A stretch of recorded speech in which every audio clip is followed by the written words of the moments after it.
আমরা অনেকেই মনে করি ইংরেজি রিডিং পড়াটা মনে হয় অনেক কঠিন। আমি বোধহয় কখনোই ইংরেজি রিডিং পড়তে পারবো না। কিন্তু বিষয়টা কিন্তু মোটেও এতটা জটিল না। আপনি চাইলেই ইংরেজি রিডিং পড়া শিখতে পারেন। মাত্র ৫ মিনিটের ব্যাপার। কি বিশ্বাস হচ্ছে না তো? তাহলে এই ভিডিওটি শেষ অবধি দেখুন, তারপরে বলুন। ক্লাসটি শেষে আপনাদের জন্য হোমওয়ার্কও থাকবে। তাহলে চলুন মূল ক্লাসটি শুরু করা যাক। হ্যালো গাইজ, ইংরেজি রিডিং শিখতে হলে প্রথমে শুধু এই ৫টি জিনিস শিখে নিন। ব্যাস, তাহলেই আপনি ইংরেজি রিডিং পড়া শুরু করতে পারবেন। সেই ৫টি জিনিস হলো এ, ই, আই, ও এবং ইউ। এরা ইংরেজি শব্দে আলাদা আলাদা কারচিহ্নের জন্য বসে থাকে। যেমন এ বসে আ বা আকারের জন্য, ই বসে এ বা একারের জন্য, আই বসে ই বা ইকারের জন্য, উ বসে উ বা উকারের জন্য এবং ইউ বসে রস্যু বা রস্যকারের জন্য। চলুন এবার দেখে নেই ইংরেজি শব্দে এরা কিভাবে কাজ করে। আমাদের আজকের প্রথম শব্দ অর্ডিনারি। তাহলে চলুন এই শব্দটার বানান এবং সঠিক উচ্চারণটা শিখে নেওয়া যাক। সুতরাং এই শব্দটা সঠিক উচ্চারণ করতে হলে আমাদেরকে প্রথমে শব্দটাকে সম্পূর্ণভাবে ভেঙে নিতে হবে। শব্দটাকে ভেঙে নিলে আপনি যে কোনো শব্দকে সহজেই বানান করে পড়তে ও লিখতে পারবেন। এই শব্দটাকে ভাঙলে আমরা পাব প্রথমে অ, তারপরে র, তারপরে ড, তারপরে ইকার, তারপরে ন, তারপরে আকার, তারপরে আবার র এবং শেষে পাব ইকার। শব্দটাকে সম্পূর্ণভাবে ভাঙা শেষ। এবার শুধু আমাদের কাজ হলো এই ভাঙা অংশগুলোর ইংরেজি প্রতিবর্ণগুলো বসিয়ে দেয়া। ব্যাস, তাহলেই কাজ শেষ। চলুন তাহলে দেখে নেই কিভাবে বসাতে হবে এই প্রতিবর্ণগুলো। যেমন প্রথমেই আছে অ, সেজন্য অ এর পরিবর্তে আমরা এখানে ইংরেজি উ লেটারটিকে নিব। কারণ লক্ষ্য করুন, এখানে একটা খুবই দরকারি নিয়ম আছে। নিয়মটা হলো যে কোনো শব্দে অ এর পরে যদি র থাকে তাহলে সেই অ টার জন্য সবসময়ই উ বসে। খুবই প্রয়োজনীয় নিয়ম, সবসময় কাজে লাগবে, তাই খুব ভালো করে মুখস্থ করে নিন নিয়মটা। ঠিক আছে, তারপরে আছে র, তাই নিলাম আর। এটা তো আমরা সবাই জানি যে র এর পরিবর্তে সবসময় শুধু আর অক্ষরটাই বসতে পারে। তাহলে উ আর মিলে হয়ে গেল অর। এটা মুখস্থ করে নিন যে উ আর মিলে হয় অর সবসময়। তারপরে ড আছে, সেজন্য নিব ডি। তারপরে ইকার আছে, তাই নিতে হবে আই। এটাও একটু আগেই শিখেছি। তাহলে ডি আই মিলে হলো ডি, অর ডি। তারপরে ন আছে, তাই নিলাম এন। ন এরপরে আকার আছে, তাই আকারের পরিবর্তে নিতে হবে এ। এটাও আমরা একটু আগেই শিখেছি যে আকারের জন্য এ বসে। তাহলে এন এ মিলে হলো না, অর ডি না। এখানে বাকি আছে র, তাই নিলাম আর এবং শেষে আছে ইকার, তাই নিতে হবে ওয়াই।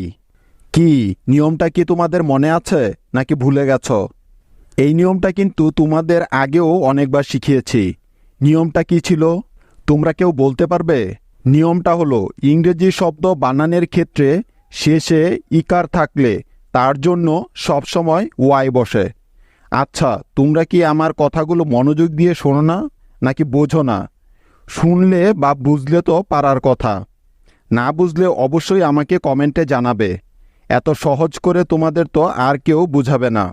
প্লিজ মনোযোগ দিয়ে ক্লাসগুলো করো। তাহলে আর ওয়াই মিলে হলো রি। এখন সবগুলো সিলেবলকে একসাথে করলে এই শব্দটার বানানটা কেমন হবে দেখো। O R or, D I di, N A na, R Y ry, ordinary. Ordinary মানে হলো সাধারণ। দেখলে তো কত সহজে এত বড় শব্দটাকে বানান করে নিতে পারলে তোমরা। এবার একই নিয়মে তার পরের শব্দটা দেখো। শব্দটা হলো অর্নামেন্ট। এবার তাহলে আগের মতোই প্রথমে শব্দটাকে ভেঙে নিতে হবে। শব্দটা ভাঙলে প্রথমে পাচ্ছি অ, তারপরে র, তারপরে ন, তারপরে আকার, তারপরে ম, তারপরে একার এবং শেষে পাচ্ছি 9ট যুক্তবর্ণ, যাকে ভাঙলে পাবো ন এবং ট, তাই তো? এখন আমাদের কাজ হলো এই বাংলা অংশগুলোর ইংরেজি প্রতিবর্ণগুলো বসিয়ে দেয়া। যেমন প্রথমেই আছে অ। তোমরা বলো তো এখানে অ এর পরিবর্তে কি নিতে হবে? একদম ঠিক, উকে নিতে হবে। কারণ কি? কারণটা হলো অ এর পরে এখানে র আছে। একটু আগেই কিন্তু আমি এটা তোমাদের ভালো করে শিখিয়েছি যে অ এর পরে র থাকলে ওই অ এর জন্য সবসময় উ বসে। মনে থাকবে তো?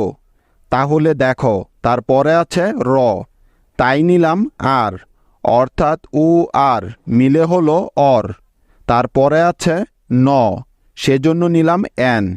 তারপরে আছে আকার, তাই নিতে হবে এ।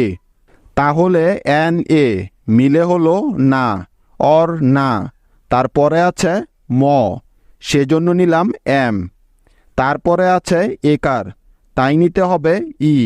তাহলে এম ই মিলে হলো মে, অর না মে। এখন বাকি রইল ন, যার জন্য নিলাম এন এবং শেষে আছে ট, তাই নিলাম টি। তাহলে এম ই এন টি মিলে হয়ে যাবে মেন্ট। তাহলে সিলেবল অনুযায়ী এই শব্দের বানানটা কেমন হলো?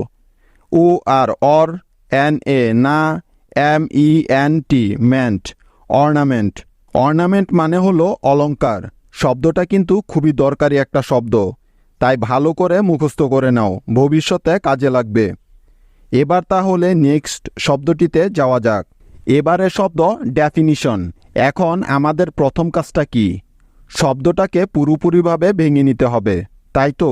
তাহলে চলো সেটাই করা যাক। শব্দটাকে ভেঙে প্রথমে পেলাম ড, তারপরে পেলাম একার, তারপরে ফ, তারপরে ইকার, তারপরে ন, তারপরে ন এর সাথে আছে ইকার, তারপরে পাচ্ছি তালিবস্য এবং সবশেষে আছে ন। ব্যাস, ভাঙার কাজ শেষ। এবারের কাজ হলো এদের ইংরেজি প্রতিবর্ণগুলো বসানো। যেমন প্রথমে আছে ড, যার প্রতিবর্ণ হলো ডি।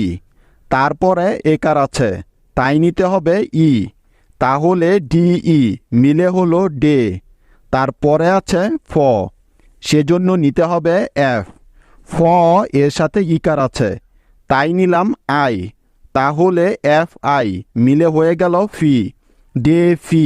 তারপরে ন আছে, তাই ন এর পরিবর্তে এন নিব। ন এর সাথে ইকার আছে, তাই নিব আই।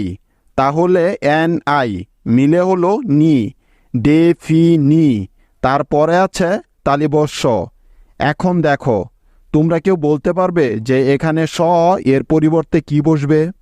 এই নিয়মটাও কিন্তু আমি আগের ক্লাসগুলোতে অনেকবার শিখিয়েছি। নিয়মটা হলো তালিবস্য এর পরে ন থাকলে তখন টি আই উ বসে স এর পরিবর্তে।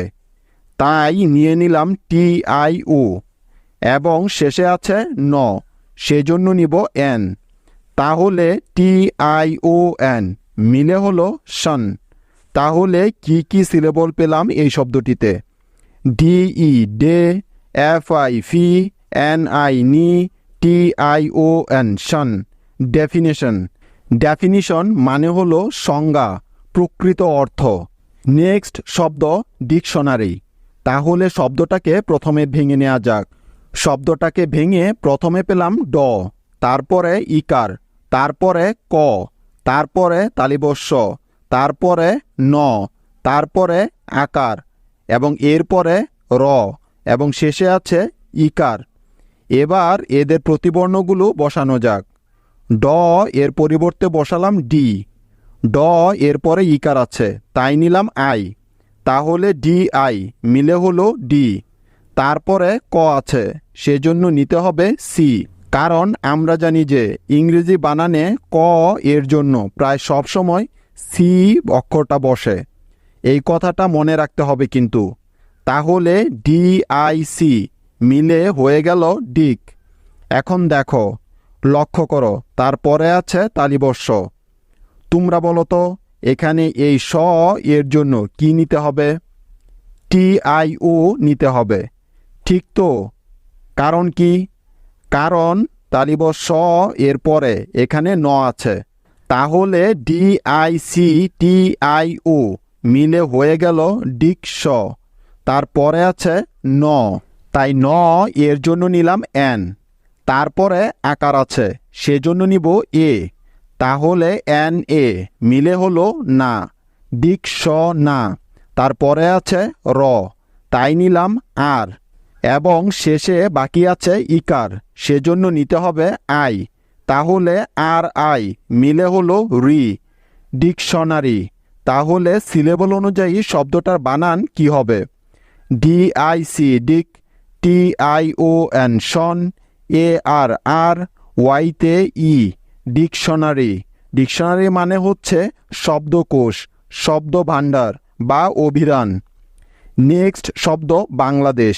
এই শব্দটাকে ভাঙলে প্রথমে পাবো ব, তারপরে আকার, তারপরে অনুসার, তারপরে ল, তারপরে আকার, তারপরে দ, তারপরে একার, এবং শেষে পাবো তালিবস্য।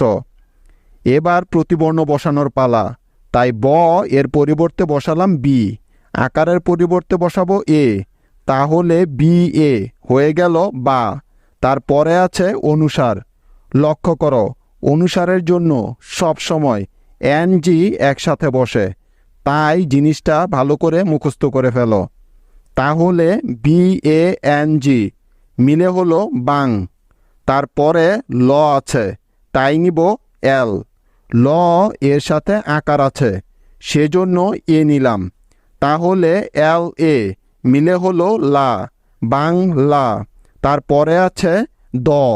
এখানে একটি বিষয় দেখো, বাংলা দ এবং ড এই দুটি বর্ণের জন্যই ইংরেজি একটি বর্ণ ব্যবহৃত হয়, সেই বর্ণটা হলো ডি, তাই দ এর পরিবর্তে নিয়ে নিলাম ডি। তারপরে দ এর সাথে একার আছে, সেজন্য নিতে হবে ই, তাহলে DE মিলে হলো দে, বাংলা দে। বাকি রইল তালিবস্য। তোমরা কেউ বলতে পারবে এখানে তালিবস্য এর জন্য কি বসাতে হবে? SH বসবে, কারণ এখানে তালিবস্য এর পরে ন নেই, তাই তো ন থাকলে কিন্তু TIO বসতো। যেহেতু এখানে ন নেই স এর পরে, সেহেতু SH বসবে, কেননা স এর জন্য বাকি সব জায়গায় SH বসে। বোঝা গেল বিষয়টা? তাহলে DESH মিলে হলো দেশ, বাংলাদেশ। তাহলে বাংলাদেশ শব্দের বানানটা কি পেলাম আমরা? BANG বাং, LA লা, DESH দেশ, হয়ে গেল বাংলাদেশ।